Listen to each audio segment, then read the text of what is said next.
সুপ্রভাত বন্ধুরা, কেমন আছো সবাই? আশা করছি সবাই খুব ভালো আছো আর আমরাও বেশ ভালোই আছি।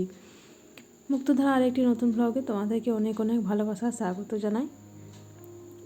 আজ হলো সোমবার আর এখন ঘড়ি কাটায় বাজে সকাল 8টা। তোমাদেরকে সঙ্গে করে নিয়ে এখন থেকেই ব্লগটি আরম্ভ করলাম। তো সকালে ঘুম ভেঙেছে সেই 6টায়, অ্যালার্ম দিয়ে উঠেছি, ঘুম ভাঙেনি। শীতকাল তো ওই জন্য আর ঘুম মনে হয় ভাঙতে চায় না, তাই অ্যালার্ম দিয়ে রাখি। 10 মিনিট আগে অ্যালার্ম দিই, তার 10 মিনিট অ্যালার্ম দেওয়ার 10 মিনিট পর উঠি।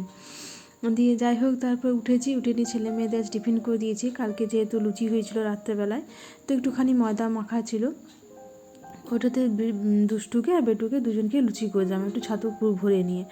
আর একটু মিক্স ভেজে কালকে এনেছিল বৃষ্টির জন্মদিন উপলক্ষে, তো একটুখানি মিক্স ভেজ ছিল, তো ওটা আবার দুষ্টু নিয়ে গেল।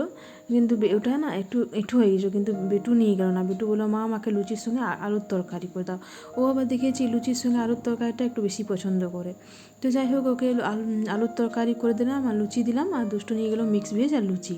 আর বৃষ্টি এখন যাচ্ছে না, ওদের এখন যেহেতু এখন বোর্ড দেবে, তো এবছরই বোর্ড দেবে, মানে 2025-এ বোর্ড দেবে ও, ওই জন্য টেস্ট পরীক্ষার পর ওদের আর ক্লাস হবে না, একবারে হবে প্রি বোর্ডের সময় এক্সাম হবে, ঠিক আছে?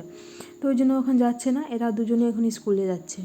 তো যাই হোক, তারপর ওদেরকে স্কুলে পাঠিয়ে নিচে আমি সমস্ত কাজ টাজ করে, চা করে, ঠাকুর বাসন ধুয়ে, ঠাকুর ঘর ঝাঁট মোছা করে আর আমি উপরে উঠেছি। আর কী বলতো বন্ধুরা, উপরে আমার এই রুমটা না, এই যে করেছি পড়াশোনার জন্য, এটা এত সুন্দর হয়েছে যে কি বলবো, খুব আরাম। সেদিন তো ওর বাবা দেখে বলছে, বা তোমরা তো ভালোই করেছো। আমি বলছি হ্যাঁ, এবার তুমিও টিভি দেখো আরামে, আর আমিও বেটুকে পড়াতে পারবো আরামে, ডিস্টার্ব তোমারও ডিস্টার্ব নেই আর আমাদেরও ডিস্টার্ব নেই, দুজনেরই ঠিক আছে। বলছে হ্যাঁ তাই তো দেখছি, খুব সুন্দর করেছো। আর কি বলবো বন্ধুরা, একটুও ঠান্ডা লাগছে না জানো তো। ব্ল্যাঙ্কেটটা নিয়ে নিই, যদি একটু ঠান্ডা লাগে তো পাগুলো, ব্ল্যাঙ্কেটটা নিয়ে নিই। আর এই যে একটুখানি বালিশ আজকে রাখলাম, কালকে যেহেতু দেওয়ালটা মানে ঠেক দিয়ে বসছিলাম, তো দেওয়ালটা একটু ঠান্ডা লাগছিলো, যেহেতু টাইলস দেওয়া আছে, তো ওই জন্য একটু বালিশ রেখে দিলাম, যে আজকে একটু বালিশ যদি ঠেস দিতে ইচ্ছে করে তো বালিশেরও ঠেস দিয়ে বসবো, ঠান্ডা লাগবে না। তো বেটুও বেশ আরামে দেখলাম পড়ছে, আর আমারও একটু সুবিধা আছে। প্রচণ্ড ঠান্ডা পড়েছে বন্ধুরা, কী বলবো, কাল রাতে টেম্পারেচার ছিল 10, আজ আবার সকালবেলায় 6টার সময় চেক করছি, তখন দেখছি 9 আর 8 চলছে। এত টেম্পারেচার, মানে এত ঠান্ডা। যাই হোক, সব গুটানো হয়ে গেছে। তারপর দেখো, এখানে কালকে বেটুকে পড়াতে গিয়ে বেটু একটু পেনের ইঙ্ক ফেলে দিয়েছে। আর এই যে রিমুভারটা দেখছো, এটা আমি আমার দিদির বাড়ির থেকে এনেছি। এত সুন্দর রিমুভারটা, একটুখানি ঘষলে দেখো পেনের ইঙ্কটা উঠে গেল। পেনের ইঙ্ক এমনি জল দিয়ে তুমি মোছো না, উঠতে চায় না, অনেকটা ঘষতে হয়, উঠবে অনেকটা, ঘষে ঘষে তুলতে হয়। এটা দেখো, সামান্য একটা যে পেপারের মতন, বুঝলে জিনিসটা খুব সুন্দর জিনিসটা, একটুখানি। আর নেল পেন্টও খুব সুন্দর ওঠে, একবার ঘষে দিলেই, একবার জাস্ট ওপর থেকে তুমি তুলে নাও, উঠে যায় পুরোটাই। তো দেখো আমার কী সুন্দর পরিষ্কার হয়ে গেলো, একটুখানি ঘষলাম, পুরো ইঙ্কের দাগটাই আমার উঠে গেছে। এটা আমার খুব ভালো লেগেছিলো। তখন দিদির বাড়ি যখন গেছিলাম, তখন দিদি বললো, তোর যখন খুব ভালো লেগেছে, পছন্দ হয়েছে, তুই নিয়ে যা। তো ভেবেছি এরপর দিদিকে আরেকবার বলবো যে তুই যখন আসবি তখন আরেকটা নিয়ে আসবি, বা তোর সঙ্গে যখনই দেখা হবে তখন একটা নিয়ে রাখবি। খুব সুন্দর। আমি তো বেশি নেল পেন্ট পরি না, আমার তো খুব একটা ব্যবহারও হয় না, আমার রাখাই থাকে।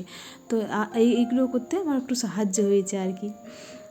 তো যাই হোক, তারপর ওটা তুলে নিয়ে আর আমি চলে এলাম ঘরগুলো ঝাঁট দিতে। সব তোমরা তো দেখলে, বিছানা টিছানা সব ঝেড়ে নিলাম, বিছানা টিছানা ঝেড়ে, আর তারপর চলে এবার ঘরগুলো ঝাঁট দিয়ে দেবো।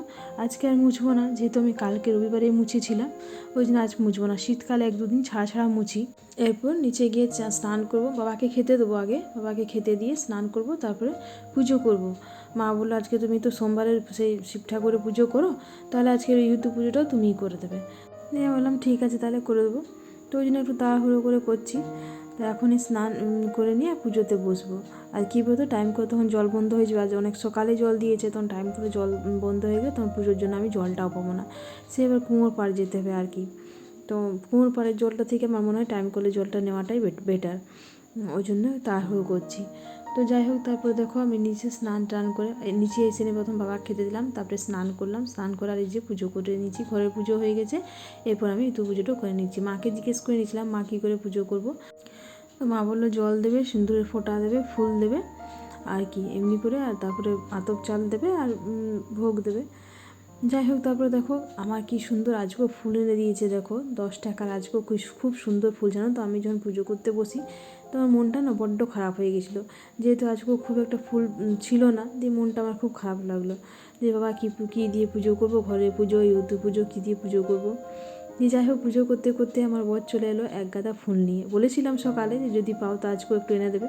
তো দেখো যখন ফুল নিয়ে এলো তখন কি সুন্দর করে তারপরে আমার মনের মতো করে ঠাকুরগুলোকে ফুল দিলাম আর সাজালাম। ফুল টুল না থাকলে আর না দিলে হয় বলো, ভালো লাগে না উনি পুজো করতে, কিন্তু যখন পায় না তখন বাধ্য হয়ে করতে হয়, কিছু উপায় নেই। যাই হোক তারপর দেখো আমার সমস্ত পুজো টুজো করা হয়ে গেছে। ওই পাশে গপুকেও বেশ ফুল দিয়ে সাজিয়ে দিয়েছি আর যেহেতু পুজোও হয়ে গেল। এরপর কী বলতো ওই পাশে রান্নাও দিদিভাই করছে, এরপর একটু খেয়ে নেবো। তারপরে খাওয়া দাওয়ার পর তোমাদের সঙ্গে আমি একটু রান্নাটা শেয়ার করি। আজকে আমাদের হয়েছে উচ্ছে ভাজা, এখানে হয়েছে একটু লাউ আলু পোস্ত, আর এখানে হয়েছে একটু মুসুর ডাল। এটা গাজর বিনস দিয়ে মুসুর ডালটা দিদিভাই করেছে, একটু মিক্স মুসুর ডালই বলতে পারো। এগুলো হয়েছে। আর আজকে আরেকটা হয়েছে, দেখো এখানে ভাতটা আছে, ঠিক আছে। চলো এরপর দেখি রান্নাঘরে। এটা হয়েছে মা করেছে টমেটো সেদ্ধ পেঁয়াজ দিয়ে। আর এই যে এটা দেখছো এটা হয়েছে লাউয়ের তরকারি মাংসর তেল দিয়ে। কাল যেহেতু খাসি মাংস হয়েছিল তো তেলটা ছিল, ওটা দিয়ে মা লাউয়ের তরকারিটা করেছে। আর লাউ পোস্ত খাবো আমি, বাবা আর দিদিভাই, আমরা। আর এরা সবাই খাবে এইটা, বাকিরা সবাই। তো তারপর দেখো আমরা খেতে বসে গেছি। আজকে না বেটুর না ওর ভিক্ষা মায়ের ঘরে নিমন্ত্রণ। ওদের ভিক্ষা মাদের ঠাকুরের পালি চলছে, বাসুদেবের পালি। তোরা ওইখানে পুজো করেছে, তো আমার বেটুকে খেতে বলেছে, তো বেটু এখানে খেতে গেছে। বাকি আমি, দুষ্টু, বৃষ্টি আর দিদিভাই খেতে বসে গেছি 4 জন। আর তার আগে মাকে বাবাকে আমার বরকে দিয়ে দিয়েছি। দাদা আজ বাড়িতে নেই, দাদা আজকে একটু বাইরে গেছে। তো এই আর কি, চলো খেয়ে নিই। আর এর পাশে দেখো একটুখানি আচার নিয়ে নিয়েছিলাম। খাবার সময় একটু আচার টাচার হলে ভালো হয় খেতে। এটা মিক্স আচার, আর আমার তো এই মিক্স আচারটা এত ভালো লাগে খেতে যে কী বলবো। মিক্স আচারটা আমার খুব সুন্দর লাগে খেতে। যাই হোক চলো হয়ে গেছে। আর তারপর দেখো গুড ইভিনিং বন্ধুরা, তোমাদের সঙ্গে একদম সন্ধ্যেতে দেখা করছি। এখন বাজে হচ্ছে 6:30। আর এই যে আমার বর কোথার থেকে একটা দেশি মুরগি নিয়ে এসেছে, দিয়ে এটা আজকে রান্না হবে রাত্রেবেলায়, দেশি মুরগির ঝোল। তো এটা ঘরেই তৈরি করলো, দিয়ে একটু আগুনে পুড়িয়ে নিচ্ছে। এই যে দেখছো এরাই সব ছুলাছুলি করে মানে রেডি করে দিল মাংসটা। রেডি করে নি মানে করবে আর কি। এর আগে গরম জলে কী করলো, মুরগিটাকে ডুবিয়ে নিয়ে, তো যাই হোক তারপর দেখো খড় জেলে নিয়ে পুড়িয়ে নিচ্ছে। এটাতে নাকি ছোটো ছোটো লোমগুলো থাকে, ওগুলো নাকি পুড়িয়ে যায়। তারপর এটা এখন ওরা তৈরি করে দেবে মাংসটা। আর আমি চলো ওই পাশে কাটাকুটিগুলো করে রাখি, পেঁয়াজ রসুন আদা। চলো তাহলে করে নিই। অনেকগুলোই পেঁয়াজ কাটতে হবে। আমার বর বললো প্রায় 1.5 কেজি মতন হবে। সেই অনুপাতে এখন তো কাটা মানে হয়নি, ওরা ওই পাশে তৈরি করছে। তো আমার বরকে জিজ্ঞেস করলাম মোটামুটি কতটা হবে, তো বললো 1.5 কেজির মতন হবে। তো সেই আন্দাজে পেঁয়াজটা নিয়ে নিয়েছি, আর রসুন আদা একটু টমেটো নিয়েছি। আর এই পাশে বেটুকে একটুখানি পড়ালাম, একটুখানি পড়িয়ে নিয়ে যখন মানে মাংসটা রেডি করছিলো তখন একটু পড়িয়ে নিয়েছিলাম। তো তারপরে এসে নিয়ে রান্নাটা আরম্ভ করছি। তারপরেও ও বলছে যে মা বসো বসো, আমি দাঁড়া একটু রান্নাটা করে আসি, নাহলে খাবি কি রান্না না করলে। দিয়ে তোকে বললাম তুই এক কাজ কর, তুই নিচে নেমে আয়, চল তোকে আমি নিচেই পড়াবো। আমি এই পাশে কাজ করবো, তুই এই পাশে অঙ্কগুলো করবি। ওর আসলে আজকে বাংলা পড়াচ্ছিল টিউশন, তার ক্যান্সেল হয়ে গেল, বলো আজ হবে না। তখন ওকে ওই জন্যে পড়াতে বসেছিলাম। তো যাই হোক দেখো এটা আমাদের মাংসটা হয়েছে, এটা করে দিয়েছে। আর যে পেঁয়াজ কেটে রাখলাম, টমেটো কেটে রাখলাম, আর এখানে দেখো তেল বসিয়ে দিয়েছি, আর আদা রসুনটা পেস্ট করলাম। তারপর দেখো কড়াইয়ে তেল দিয়ে নিয়ে একটু গোটা জিরে ফোড়ন দিলাম, তেজপাতা ফোড়ন দিলাম, আর একটু সামান্য চিনি দিয়েছিলাম কালারের জন্য, ঠিক আছে। তো তারপর পেঁয়াজগুলো দিয়ে দিলাম, পেঁয়াজগুলো দিয়ে আর ভালো করে এবার চলো একটু লাল লাল করে ভেজে নিই। পেঁয়াজটা দেওয়ার পর একটু সামান্য নুনও দিয়েছিলাম, আর একটু তেজপাতাও দিয়েছিলাম তেলটাতে। তারপরে পেঁয়াজ আদা রসুনটা দিয়ে দিলাম। একটুখানি যখন পেঁয়াজটা দেখলাম যে লাল লাল হয়ে গেছে, তখন আদা রসুনের পেস্টটা দিয়ে দিয়েছি। একটুখানি কাঁচা লঙ্কাও বেটেছিলাম এটার সঙ্গে, খুব একটা বাটিনি, ঝালগুলো তখন ছোটো এরা খেতে পারবে না ছেলেমেয়েরা, ওই জন্য খুব একটা বাটিনি। তারা একটু দুধটা না সরিয়ে দিই যদি ছিটি লাগে কষতে গিয়ে। তো যাই হোক তারপর দেখো আমি এই পাশে ভালো করে কষে নিচ্ছি। আর তারপরে কষে নিয়ে মশলাটা আগে ভালো করে কষে নিয়ে তারপরে তখন ইয়েটা দেবো, মাংসটা দেবো। তো দেখো পেঁয়াজ এখানে ভাজছি আমি, পেঁয়াজ আদা রসুনের পেস্ট, আর এরপর দিলাম আমি টমেটোটা।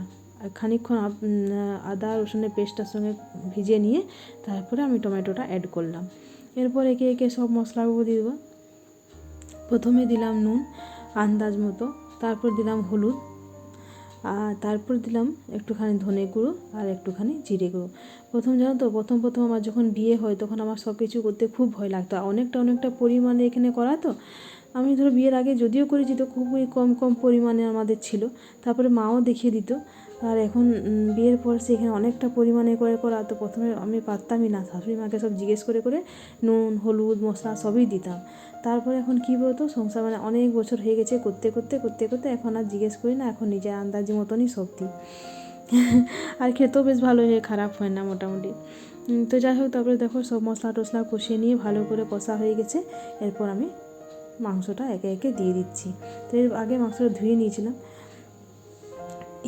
এই মাংসটা কাটতেই মনে হয় ভুলে গেছি গো, দেখো কত বড় মাংসটা, মনে কাটতে ভুলে গেছি, তারপর ঘরে কাটতে হবে আমাকে। তো যাই হোক, তারপর দেখো সব মাংসগুলো দিয়ে দিলাম, আর ওই যে মাংসটা ছিল ওটাও একটুখানি কেটে নিয়ে ওটাও অ্যাড করে দিলাম। এরপর ভালো করে কষিয়ে নিয়ে আর তারপরে গরম জলে দিয়ে দেবো। তো একটুখানি না ভেবেছি কুকারে দেবো, যেহেতু তো দেশি মাংস, নইলে সেদ্ধ হতে তো অনেকই সময় নেবে, ওই জন্য কুকারে দিতে হবে মাংসটা। ওই পাশে কুকারে একটুখানি গরম জল বসিয়ে দিয়েছি, গরম জলটা হয়ে গেল। এরপর আমি এই গরম জলটার সঙ্গে মাংসটা আমার কষা হয়ে গেছে, আর এরপর এই মাংসটা দিয়ে দেবো। যেহেতু হাতে সময় খুবই কম আছে, এরপর একটুখানি মানে 5-10 মিনিট পরেই হয়তো ছেলেমেয়েরা নেমে আসবে যে খিদে পেয়ে গেছে, খেতে দাও খেতে দাও, ওই জন্য কুকারে দিয়ে দিচ্ছি। সেদ্ধ হতেও তাড়াতাড়ি সেদ্ধ হয়ে যাবে আর বেশি সময়ও লাগবে না। আর খাবার মোটামুটি সময়ও হয়ে গেছে, তার বাবা এখন রুটি করতে হবে, গ্যাস ট্যাস মুছে নিয়ে তো রুটি করবো, তাহলে বাবাকে খেতে দিতে পারবো, ওই জন্য কুকারে দিয়ে দিলাম। তো দেখো আমার ঝোলটা তো মোটামুটি এখন দেখতে ভালোই লাগছে, জানি না তারপরে পরে কেমন রান্না হবে। একটুখানি সামান্য নুন দিয়ে দিলাম যেহেতু জলটা ছিল। দেখো আমার মাংস রেডি। এর খাওয়া হয়ে গেছে আমার বরের, দাদার, আর বেটু আর দুষ্টু খাচ্ছে। এটা এখন দিদিভাই বৃষ্টিকে দিচ্ছে, আর একটুখানি কাকিমা দিকেও দিয়ে এলাম মাংস। তো সবাই কিন্তু ভালোই বললো মাংসটা, সবাই বলছে যে হ্যাঁ ভালো হয়েছে, ঝালটাও বললো ঠিক হয়েছে। তো ঠিক আছে বন্ধুরা, আজকে ব্লগটা এ পর্যন্তই রাখছি। তোমাদের যদি আমার ব্লগে কোথাও যদি একটু হলেও ভালো লেগে থাকে কোনো অংশ, তাহলে ব্লগটি আমার লাইক কমেন্ট আর শেয়ার করো। আর আমার চ্যানেল যদি কেউ নতুন বন্ধু হয়ে থাকো তো চ্যানেলটি সাবস্ক্রাইব করে পাশে থেকো। কাল আবার চলে আসবো, সবাই ভালো থেকো, পাশে থেকো, টাটা।